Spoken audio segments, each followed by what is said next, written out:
warahmatullahi wabarakatuh. Alhamdulillah wassalatu wassalam ala habibina wa syafi'ina rasulillah wa ala alihi wa sahbihi wa man walah wattaba'a hudah wa ba'd. Allahumma akhrijna min dhulumatil wahm wa akrimna binuril fahm waftah alaina bima'rifatil ilm واستهل أخلاقنا بالحلم واجعلنا ممن يستمعون القول فيتبعون أحسنه سبحانك لا علم لنا إلا ما علمتنا إنك أنت العليم الحكيم ولا حول ولا قوة إلا بالله العلي العظيم اللهم علمنا ما ينفعنا وزدنا علما وبعد. Alhamdulillah Bapak Ibu sekalian, kita masih diberikan kesempatan oleh Allah Subhanahu wa taala untuk beribadah. Saya siang ini bawa kitab, judulnya Tanbihul Ghafilin. Tanbihul Ghafilin artinya pengingat untuk orang-orang lalai. Ya kita ini. Kenapa harus ada pengingat? Ya karena kita bukan malaikat, Pak. Kita bukan malaikat, kita bukan makhluk yang senantiasa beribadah. Ada saat-saat di mana kita lupa, ada saat-saat di mana kita lalai. Karena itu kita perlu reminder, perlu pengingat. Iman kita itu tidak selamanya lurus, tidak selamanya kuat, bahkan lebih sering lemah ketimbang kuat, lebih sering bengkok ketimbang lurus. Karena itu kita perlu sama-sama mengingatkan diri kita dengan nasihat agama, petuah Nabi kita sallallahu alaihi wasallam dan mutiara hikmah para alim ulama.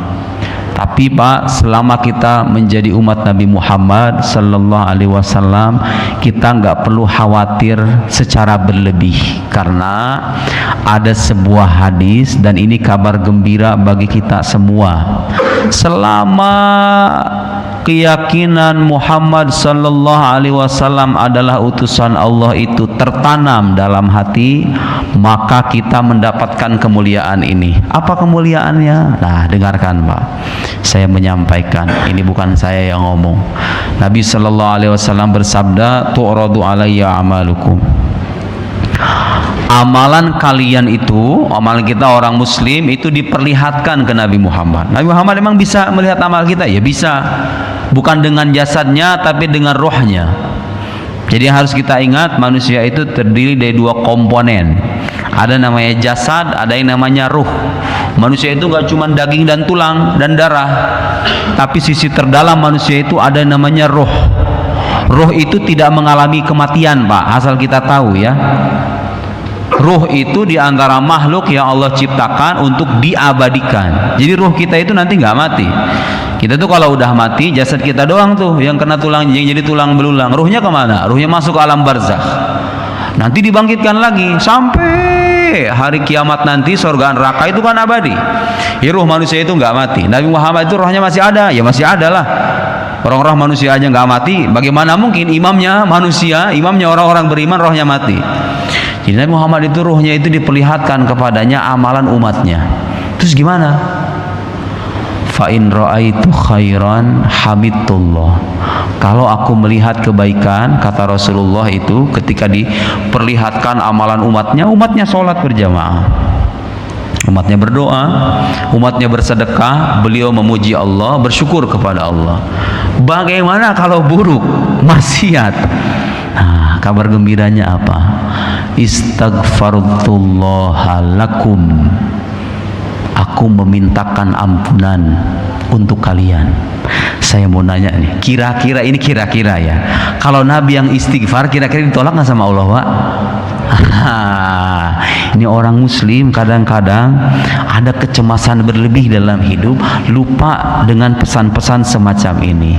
Kita jadi, bukan berarti kita mengentengkan perbuatan maksiat Pak. Maksiat itu tetap maksiat. Dosa adalah dosa, nggak boleh kita anggap enteng, karena kita nggak pernah tahu dari mana murka ilahi itu datang. Jangan sekali-kali menyepelekan perbuatan dosa, perbuatan maksiat. Allah menyembunyikan murkanya dalam perbuatan, sebagaimana Dia menyembunyikan rahmatnya, keridhoannya dalam perbuatan yang lain. Jangan anggap enteng perbuatan maksiat, juga jangan anggap sepele perbuatan taat.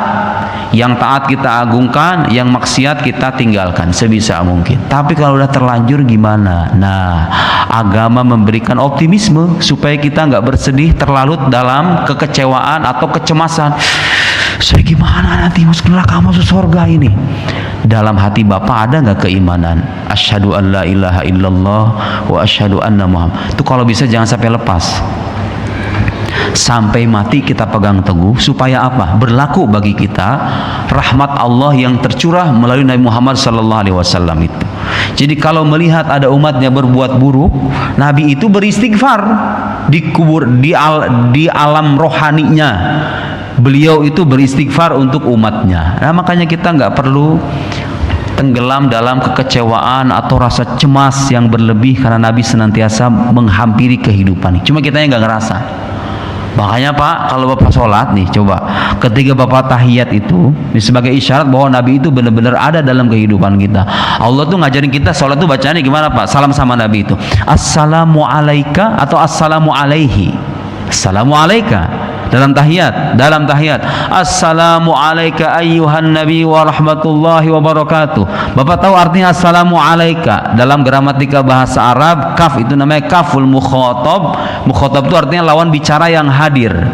Jadi dengan bacaan tahiyat itu isyarat yang sedemikian jelas bahwa Nabi yang kita berikan salam itu benar-benar hadir dan ada, tidak pernah meninggalkan umatnya. Makanya orang rata-rata yang punya hubungan baik dengan Rasulullah, hubungan emosional yang dekat dengan Rasul, biasanya hidupnya itu lempeng. Dia punya masalah pun masalahnya terasa kecil, karena dia punya pegangan. Setelah Allah itu dia punya pegangan, yaitu kekasihnya. Nah, kita sebagai orang muslim, mari kita sama-sama belajar mendekatkan atau membangun hubungan emosional dengan Nabi kita Muhammad sallallahu alaihi wasallam. Mudah-mudahan kita termasuk orang-orang yang dimintai istighfar oleh Rasulullah sallallahu alaihi wasallam. Baik, Bapak Ibu sekalian, kita akan membicarakan hal yang sangat penting siang ini. Kenapa dikatakan penting? Karena banyak Pak orang-orang beragama di luar sana sudah kehilangan harapan hidup, tenggelam dalam rasa stres yang berlebih, kemudian bahkan meninggalkan agamanya karena agama terasa tidak bermakna bagi kehidupannya. Banyak orang di luar sana. Buat apa beragama itu? Sama aja perasaan. Berawang nggak berawang, hidup gua miskin-miskin aja, ya kan? Ada Pak orang kayak begitu. Dia merasa bahwa beragama atau tidak beragama, hidupnya itu penuh dengan masalah. Ya emang iya. Ada beragama, jangan salah Pak, semakin kita dekat dengan Allah bukan berarti masalah itu selesai loh. Justru Nabi itu asyadun nasi balaan al-anbiya, manusia yang paling dahsyat ujian itu para nabi. Itu kenapa itu? Ya karena Allah dengan masalah yang diberikan kepada kita itu ingin mengangkat derajat. Jadi gitu tuh logikanya. Semakin orang punya banyak masalah, semakin dia bersabar, pahala dan derajatnya semakin meningkat di mata Tuhan. Bukan sebaliknya. Jadi kalau kita senantiasa berupaya ibadah mendekatkan diri kepada Allah, jangan ada ekspektasi supaya masalah hidupku itu selesai semuanya. Enggak. Terus bedanya apa? Orang yang beriman betul-betul mendekatkan dirinya kepada Allah, bedanya apa dengan orang biasa? Sama-sama punya masalah kan? Tahu bedanya apa Pak? Kalau orang beriman punya masalah, kesedihan pun bisa berbuah kenikmatan. Manakala diwujudkan dengan penghambaan, datang gelar sejadah, beristighfar, barangkali aku punya banyak dosa, minta ampun kepada Allah, baca Al-Quran, ya Allah ya Karim, itu tangisan cucuran air mata, kelihatannya kesedihan, tapi di baliknya itu ada kenikmatan yang sedemikian dahsyat bagi orang beriman. Jadi iman itu sebagai pegangan sangat penting. Saya kira ini tema sangat penting karena banyak orang juga di luar sana merasa bahwa dia berharap sama Allah. Saya pernah tuh waktu di Mesir, ada perempuan dia bercadar, hidup di lingkungan religius, kemudian ditanya tuh sama reporter televisi itu, dilihat sudah ada di YouTube. Sekarang tuh kalau nggak salah masih ada rekamannya. Dia udah nggak percaya Tuhan. Dengan alasan apa katanya? Saya itu doa udah bertahun-tahun sama Tuhan itu, enggak dikabulin. Enggak dikabulkan doa, dia kecewa sama Tuhannya. Akhirnya Tuhannya ditinggalin beneran. Terus dia bilang sama reporternya, coba katanya kalau Tuhan itu ada, kamu minta tuh sama dia, sama Tuhan kamu sekarang, duit 1 karung katanya dari langit, kalau bisa sekarang. Kalau bisa minta sama Tuhannya duit 1 karung dari langit, kalau bisa dia beneran ada, dia akan ngasih sama kamu. Ada tuh kan orang-orang yang dalam puncak kekecewaannya gara-gara salah memaknai doa, itu efek ekstrimnya sampai-sampai dia meninggalkan agama, sampai-sampai kecewa sama mukadimahnya begitu tuh setan itu, dikasih kekecewaan, kecewa 1-2 kali, lama kan Tuhan tuh nggak ada kayaknya, lama-kelamaan kan begitu. Hati-hati. Oke, karena itu penting. Bapak tahu nggak sekarang kenapa dalam agama Islam itu kalau kita mengingat rukun iman, pertama kan iman kepada Allah, iman kepada malaikat, iman kepada kitab suci, kepada nabi dan rasul, kepada hari akhir. Terakhir itu apa Bapak? Beriman kepada qada dan qadar. Nah, sebagian orang muslim kadang nggak paham tuh qada dan qadar itu maksudnya apa. Saya kasih penjelasan singkat ya, karena ini rukun iman. Kan lucu, muslim jadi muslim 40 tahun, 50 tahun ditanya qada dan qadar nggak tahu jawabannya. Anda muslim atau bukan? Qada dan qadar itu Pak, qada itu artinya pengetahuan Allah. Pengetahuan Allah tentang segala sesuatu sebelum sesuatu itu terjadi. Allah udah tahu semuanya. Udah selesai itu kehidupan kita tuh semuanya sebetulnya dalam pengetahuan Allah. Manakala terwujud di alam nyata, Allah tahu bahwa tanggal 28 November saya akan ceramah di Bang Bukopin jam sekian. Sebelum saya datang Allah udah tahu. Nah, itu namanya qadha. Ada sebagian ulama yang membalik, itu namanya qadar. Pengetahuan Allah namanya qadar. Manakala terwujud beneran si Nuruddin beneran ceramah sekali di Bang Bukopin, itu namanya qadha. Itu dua sisi yang gak bisa dipisah tuh. Allah tahu, kemudian ketika sesuatu itu terjadi, itu pasti sesuai dengan apa yang sudah diketahui oleh Allah.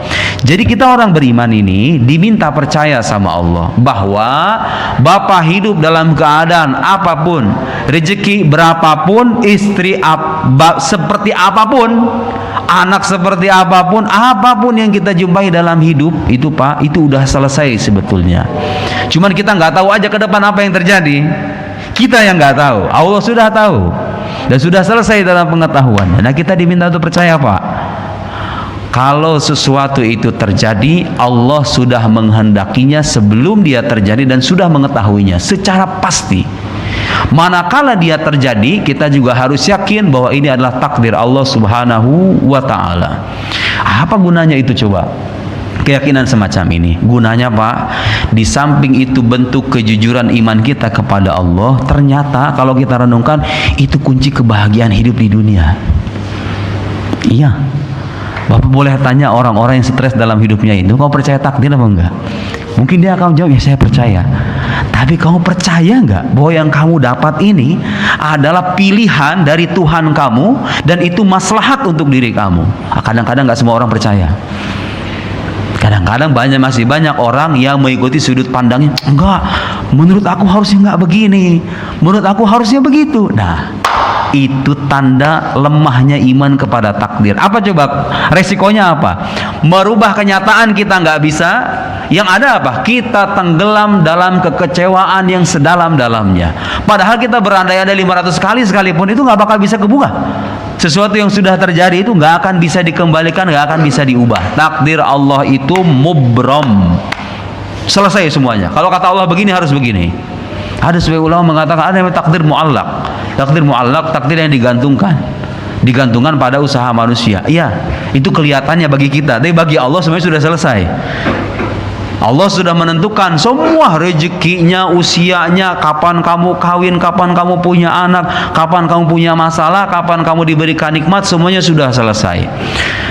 Ternyata kalau kita renungkan, itulah ternyata kebahagiaan atau kunci kebahagiaan hidup bagi orang beriman. Kalau kita ingin mendapatkan kebahagiaan, harus percaya bahwa kalau kita menerima apapun, nikmat maupun musibah, itu adalah takdir dan putusan Allah Subhanahu wa ta'ala. Apa gunanya doa? Nah, sekarang akan kita bahas Bapak Ibu sekalian, apa gunanya berdoa dalam kehidupan beragama itu. Bapak, saya sebagai orang yang diberikan hidup sekarang 30 tahun. Ada Bapak di sini yang 40 tahun, ada yang 50 tahun, ada mungkin 60 tahun. Saya hakul yakin semua dari kita pernah mengalami kejadian di mana kita berharap sama Allah, yakin betul nih yang kita harapkan ini baik. Tiba-tiba terbukti di kemudian hari yang kita harapkan baik ini ternyata berdampak buruk. Sama Allah nggak dikabulin itu harapan. Bukan Allah ingin memberikan kekecewaan, tapi justru Allah tahu ini buruk bagi kamu, maka aku hindarkan. Saya ngalami kayak itu berkali-kali dalam hidup saya, Pak. Apalagi orang usia 40 sampai 50 tahun atau 60 tahun. Pasti lebih banyak episode semacam itu. Jadi kita harus paham, Pak, bahwa Allah itu mengabulkan doa tidak selamanya sesuai dengan apa yang kita minta. Kadang Dia mengabulkan kebalikannya. Pengen jadi orang kaya. Terakhir saya dapat cerita dari guru saya. Itu cerita itu bagus. Ada seorang dokter, artinya dia orang berpenghasilan besar ya. Orang yang mapan, dokter. Dia itu ketika punya penghasilan mapan, menjadi orang ya banyak duit begitu, nggak sholat, boro-boro sholat lah. Pokoknya kerjaan itu maksiat ya, nggak sholat udah pasti, nggak sholat maksiat, hidupnya berlumuran dengan kegelapan. Tahu apa yang terjadi di kemudian hari? Allah beri dia penyakit yang membuat dia nggak bisa bergerak. Jadi dia tersandar di dalam rumah. Apa yang terjadi, Pak? Setelah dia dapat penyakit itu, temannya guru saya, kebetulan guru saya yang cerita langsung. Itu teman beliau itu katanya setelah terbaring di atas kasur, nggak bisa pergi ke sana kemari. Apa yang terjadi? Dikasih sama guru saya, ini baca kitab Dalailul Khairat. Dalailul Khairat itu kitab sholawat, isinya itu sholawat sama Nabi, Pak. Kitab zikir artinya ya. Dikasih kitab Dalailul Khairat, sini kamu baca aja, katanya Dalailul Khairat. Dibaca. Kenapa kamu baru sekarang ngasih kitab ini, katanya. Akhirnya gara-gara dia sakit, dia tuh, Pak, gara-gara sakit nikmatnya Allah cabut, tapi secara tidak sadar dia diberikan nikmat lain. Awalnya waktu dia banyak duit kagak sholat, pas Allah cabut nikmatnya, nikmat kesehatan maksudnya, Allah berikan nikmat yang tidak kalah berharga, yaitu kedekatan dengannya. Akhirnya orang ini, Pak, sampai wafat husnul khotimah, rajin tiap hari itu membaca Dalailul Khairat, membaca salawat kepada Nabi, nggak pernah lewat, setiap hari.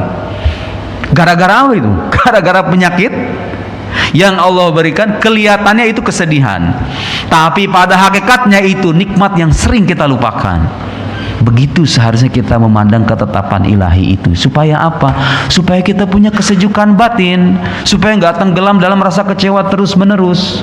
Karena Allah itu lebih tahu tentang kemaslahatan hambanya ketimbang hamba itu sendiri. Saya berikan contoh sederhana, Pak. Sebetulnya gampang kita itu untuk memahami hal semacam ini.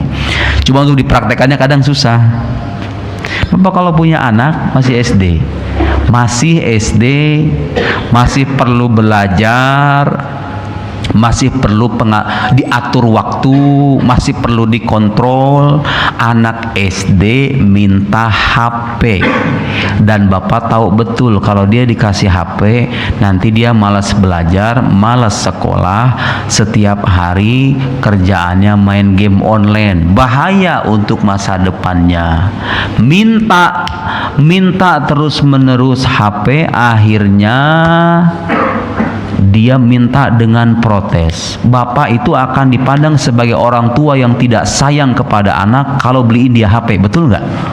Ya. Kalau anak minta HP belum pada saatnya dan kita tahu itu buruk bagi dirinya, Bapak beliin dia HP, itu ciri orang tua nggak sayang sama anaknya, betul nggak, Pak? Sepakat sama saya.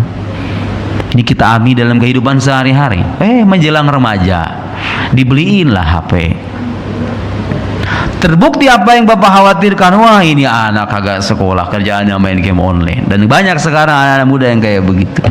Tahu nggak apa yang terjadi kadang-kadang? Kalau bisa kita ngelihat udah dikasih nih, kita berharap dia sebagai hiburan biasa saja. Ternyata itu melalaikan dari tugas utama. Apa yang terjadi, Pak? Kadang-kadang HP-nya kita ambil kan? HP-nya kita ambil, kita rebut. Demi apa itu? Karena kita sayang sama anak, tapi anak mandang kita bagaimana? Bapakku tega kali ya, teman-temanku punya HP, semuanya aku nggak punya HP. Nah kan, anak mandang kita dengan pandangan negatif, sementara kita punya jangkauan, punya pertimbangan yang jauh lebih positif dan maslahat bagi anak kita. Kira-kira, Pak, kalau mau saya ilustrasikan, hubungan kita dengan Allah itu kadang-kadang begitu. Kadang-kadang kita minta, cuman kita nggak sadar sesuatu yang kita minta ini baik apa buruk gitu loh. Ya, tapi kan aku yakin betul itu baik. Iya, sama kayak anak kecil tadi. Anak kecil mandang bahwa permintaannya itu baik, bisa menghibur dirinya, bisa membuatnya semangat sekolah. Dia mandangnya begitu. Tapi orang tua yang jauh lebih paham, jauh lebih paham dengan kemaslahatan anaknya, kadang-kadang punya pertimbangan berbeda. Akhirnya apa? Yang tadinya minta diberikan, karena kita punya kasih sayang, kita tolak permintaan itu, kita berikan yang jauh lebih baik. Demi apa? Demi masa depan anak, demi kebaikan anak. Itu baru orang tua yang sayang. Kalau Imam Ghazali itu pernah memberikan permisalan seperti bekam, katanya, kata beliau. Pernah ngeliat orang dibekam kan, darahnya kemudian diambil, itu kan tega banget. Kalau seandainya sekarang ada orang belum saatnya gitu ya, tapi atau jangan bekam deh, di dokter misalnya, kita mendiagnosa anak nih, pergi anak ke dokter, anaknya masih kecil. Kemudian kata dokter, mau tidak mau Pak, ini harus dioperasi. Dioperasi kan kejam sekali Pak kalau dilihat itu. Ya Allah, dimasukin alat kemudian dibeletkan. Kelihatannya itu sesuatu yang kejam, tapi di balik kekejaman itu, dua tanda petik, itu ada kemaslahatan yang jauh lebih besar. Nah, lihat, orang beragama kalau punya sudut pandang semacam itu, apa buahnya Pak? Apa buahnya? Buahnya adalah ketenangan, karena kita punya rasa baik sangka kepada Tuhan, rasa baik sangka kepada Allah Subhanahu wa Ta'ala. Itulah cara terbaik bagaimana caranya kita memaknai permintaan dan harapan kita kepada Allah. Jadi jangan sekali-kali punya anggapan kalau aku pengen itu udah pasti terwujud. Enggak. Kadang-kadang Allah tarik, kadang-kadang Allah berikan sebaliknya. Kadang-kadang Allah tangguhkan sampai di alam akhirat nanti. Nah, sekarang saya akan bacakan, dengarkan Pak. Ini hadis dari Nabi Shallallahu Alaihi Wasallam supaya kita tahu bahwa kalau kita doa kita itu nggak ada yang sia-sia. Doa kita itu semuanya tercatat dan nanti akan mendapatkan balasan yang setimpal. Tidak ada kesia-siaan di balik doa-doa yang setiap hari kita lantunkan itu. Apa kata Nabi Shallallahu Alaihi Wasallam? Dengarkan Pak.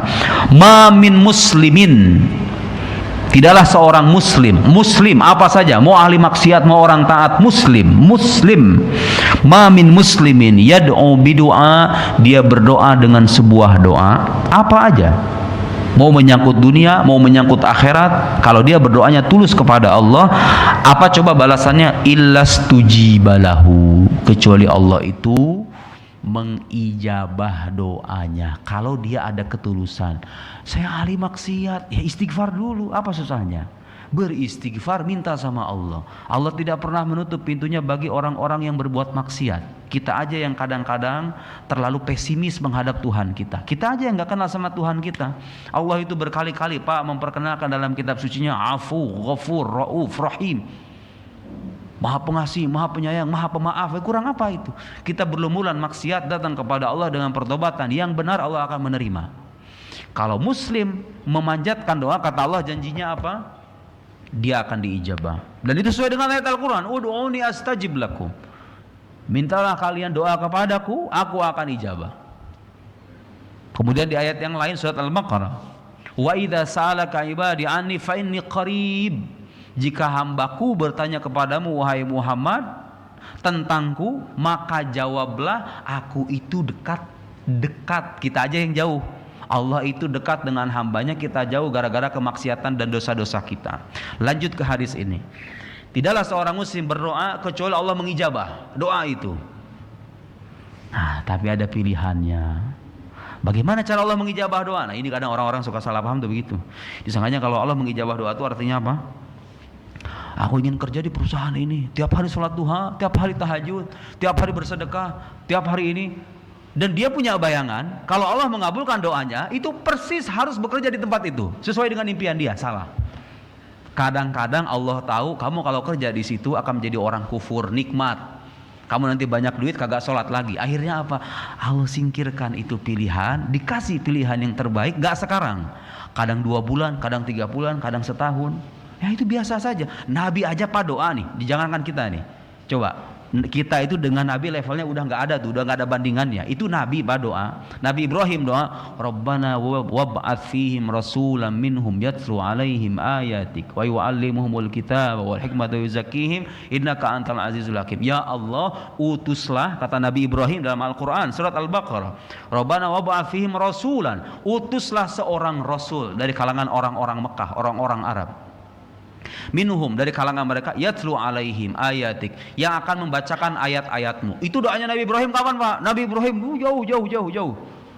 Datangnya Nabi Muhammad yang didoakan sama Nabi Ibrahim itu berapa abad setelahnya? Oh, berabad-abad. Allah mengabulkan doa Nabi Ibrahim berabad-abad baru dikabulkan. Nah, kita ini siapa? Nabi Ibrahim bukan, wali bukan, dia kan kadang-kadang berharap kalau kita berdoa diijabahnya itu langsung seketika.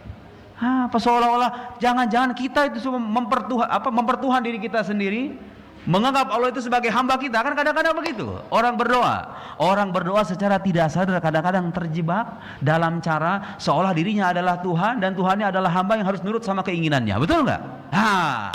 Orang beragama Muslim katanya Muslim, tapi Muslim artinya pasrah. Muslim itu artinya pasrah. Jadi kalau kita berdoa kemudian kita maksa-maksa Tuhan, bukan Muslim namanya. Gak mencerminkan keislaman, spirit keislaman. Jadi kalau kita doa itu, Pak, tetap dengan rasa baik sangka, apa yang Allah tetapkan itu yang maslahat untuk diri saya.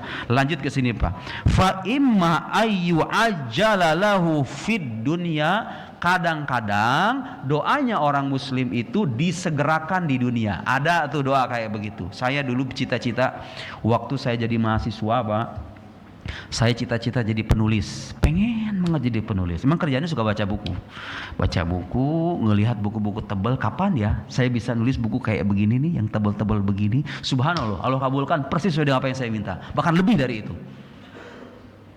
Saya pengen pergi ke Mesir, belajar ke Al-Azhar. Itu impian saya. Susah banget nyari uang, harus ada biaya sekian belas juta begitu.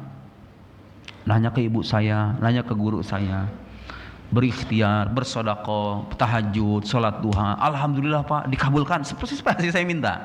Saya pengen ke Mesir, betul-betul dikabulkan. Dan di Mesir saya mendapatkan apa yang saya impikan. Tuh, ada doa kayak begitu. Bapak, Ibu, saya yakin pernah ngalami doa kayak begini. Kita minta sama Allah, Allah segerakan pengabulannya ketika kita di dunia. Ada.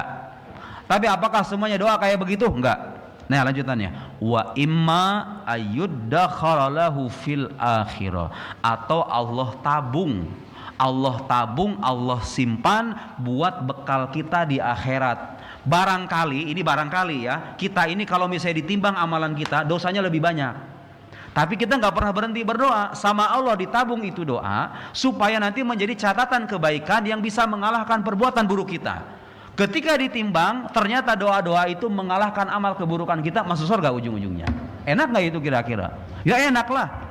Tapi sayang kita nggak sadar kadang-kadang sama yang begituan. Taunya kalau doa diijabah itu artinya, Allah, aku ingin jadi orang kaya. Harus jadi orang kaya. Nggak peduli nanti itu jadi orang kafir atau jadi orang beriman. Yang penting aku jadi orang kaya, punya mobil, selesai. Salah. Karena Allah Subhanahu wa taala wasi', di antara namanya Al-Wasi', yang maha luas. Allah memberi rezeki dengan pintu yang tidak sempit, sebagaimana Dia mengabulkan harapan hamba-hambanya dengan bentuk pengabulan yang sangat luas. Jadi jangan pernah membayangkan kalau Allah mengabulkan itu persis sesuai dengan apa yang saya mau. Karena Dia bukan hamba, Dia adalah Tuhan, kita adalah hamba. Lanjutannya nih, Pak, ini ada lagi nih. Wa imma ayyukaffaru anhu, atau dosa orang ini digugurkan. Allah dengan doa itu menggugurkan dosa hamba. Kaffara anhu min dzunubihi biqadar ma da'a, sesuai dengan kadar doa dia. Doanya sering pagi, siang, sore, malam. Orang ini juga punya dosa siang, pagi, sore, malam. Akhirnya dengan kadar dosa itu Allah hapus sesuai dengan doa yang pernah dia panjatkan.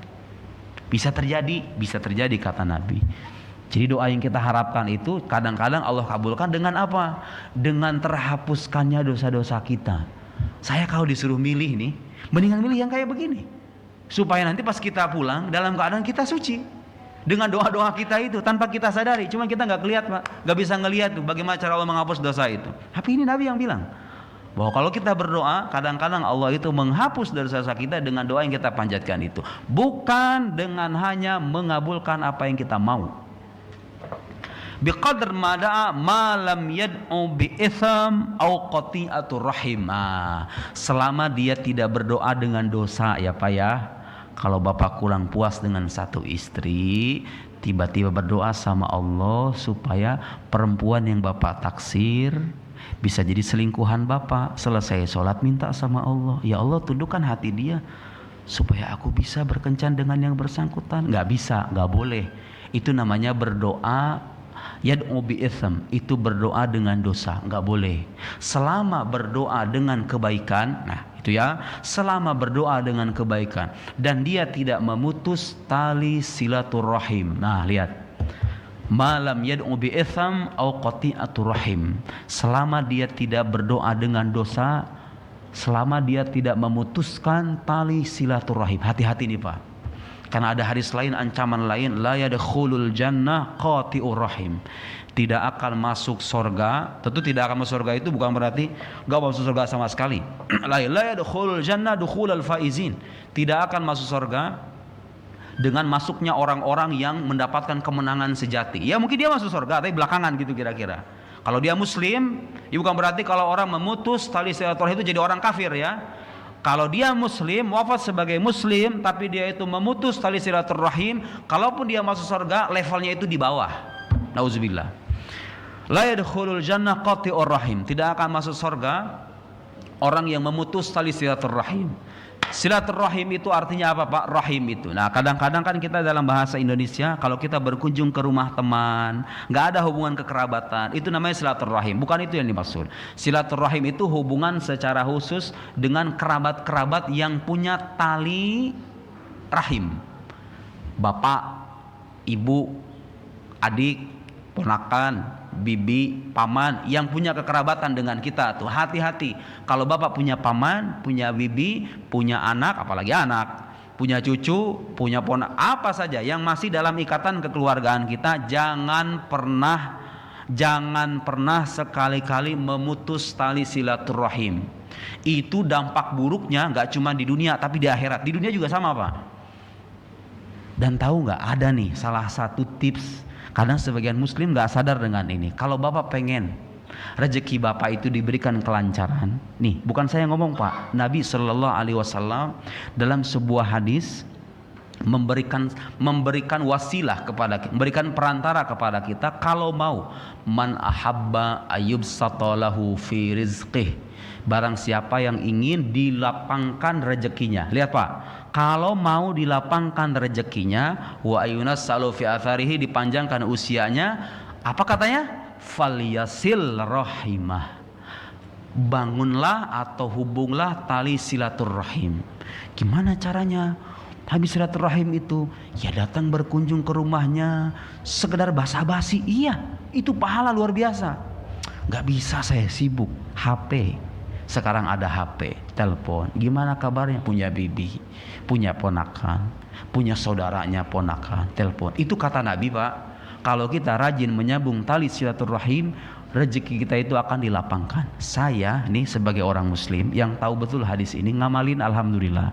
Subhanallah Pak, Bapak percaya atau tidak, saya ngerasain itu.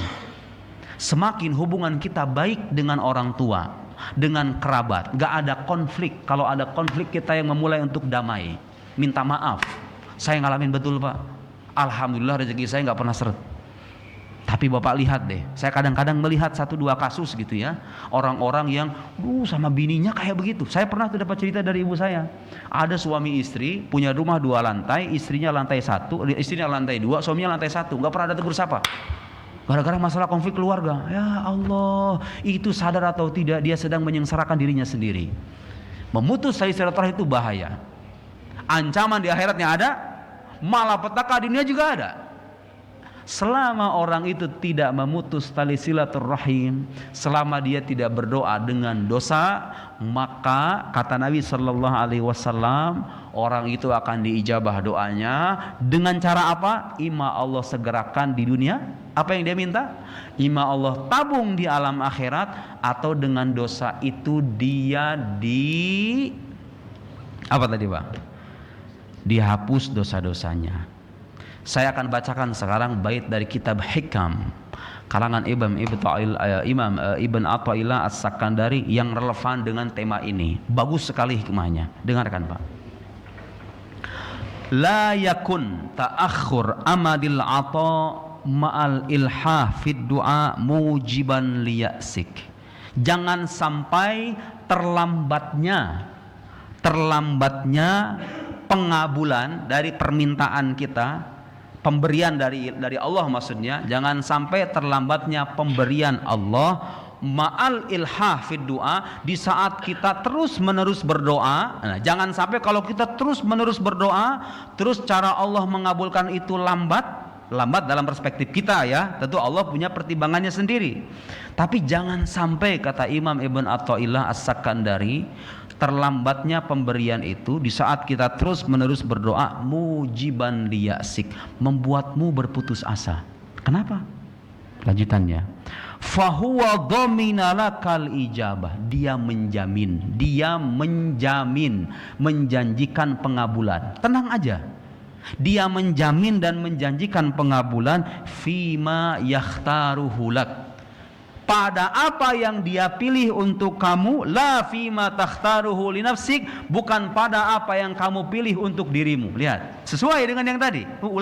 Ulama yang paham hadis Nabi begitu. Allah menjamin pengabulan pada apa yang dia pilih, bukan pada apa yang kita pilih.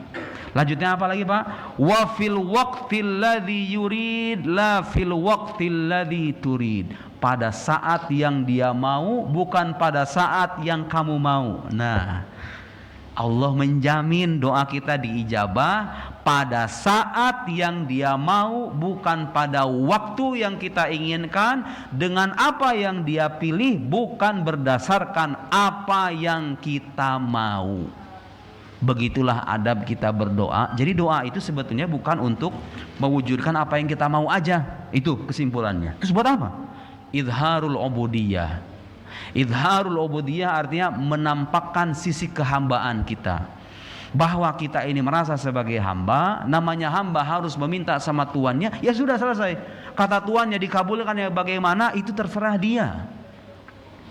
Nabi SAW, Bapak kalau baca sejarah hidup Nabi waktu perang Badar Pak, waktu perang Badar, Nabi Muhammad itu doa sampai-sampai sorbannya itu sampai jatuh. Jadi beliau berdoa saking seriusnya begini. Abu Bakar melihat di samping Nabi, sudah engkau itu Rasul, engkau itu adalah utusan Allah, tidak mungkin Tuhan tidak mengijabah doamu, kata Abu Bakar. Melihat Nabi begitu seriusnya berdoa, karena itu adalah peperangan yang krusial. Kalau seandainya orang Muslim kalah, udah selesai itu agama Islam. Orang Muslim masih sedikit, jumlahnya ratusan, orang kafir jumlahnya ribuan. Apa yang terjadi? Nabi itu tahu Pak, sebelum perang Badar selesai, Nabi dikasih tahu sama Allah, nanti itu akan menang. Bahkan ada hadis mengatakan bahwa Nabi itu mengunjungi titik-titik di Badar itu, kemudian hadza masra'u fulan, hadza masra'u fulan, hadza masra'u fulan. Ini nanti tepat dikalahkannya si fulan, ini si fulan, di tempat dibunuhnya si fulan, Abu Jahal akan mati di sini, ini Umayyah bin Khalaf akan mati di sini. Nabi itu udah tahu. Nabi sudah tahu apa yang Allah rencanakan bagi dirinya. Tapi kenapa Nabi berdoa sampai begini? Sampai-sampai sorbannya itu jatuh. Jawaban para ulama apa? Hadza yadul ala idharil ubudiyah. Itu menunjukkan bahwa Nabi ingin menunjukkan penghambaannya secara mutlak kepada Allah, seolah-olah meskipun beliau tahu bahwa orang muslim itu akan menang. Tahu Nabi itu. Tapi menunjukkan penghambaannya yang luar biasa, seolah-olah dirinya itu tidak ada tempat bersandar kecuali dia saja. Nabi ngajari kita. Sampai-sampai ditegur sama Sayyidina Abu Bakar supaya jangan terlalu serius dalam berdoa. Fa innallaha munjizun wa'dah, kata Abu Bakar, karena Allah itu pasti akan memenuhi janjinya wahai Rasulullah. Tapi Rasulullah tetap berdoa seperti itu. Apa tujuannya? Sekali lagi, menunjukkan kehambaan. Makanya ada hadis lain yang menyebutkan ad-du'a mukhul ibadah. Doa itu adalah inti dari ibadah. Karena dalam doa itu Pak, kita betul-betul berperan sebagai hamba secara jujur. Saya tidak tahu, Allah lebih tahu, saya minta kepada yang lebih tahu, mana pilihan yang baik untuk diri saya. Saya ingin punya harapan 1, 2, 3, tapi saya nggak pernah tahu harapan ini baik atau tidak. Mintakan kepada Allah dengan sudut pandang seperti tadi, bahwa apa yang kita minta tidak selamanya baik, tapi apa yang Allah pilihkan pasti baik. Lihat nasihat Imam Ibn Athaillah, Bapak kalau kita renungkan, Kalau kita renungkan pesan-pesan semacam ini, hidup itu berjalan dengan tenang, dengan sejuk. Punya masalah, punya kendala, punya keluhan, gak jadi masalah manusiawi. Punya kesedihan, sedih, nangis saja.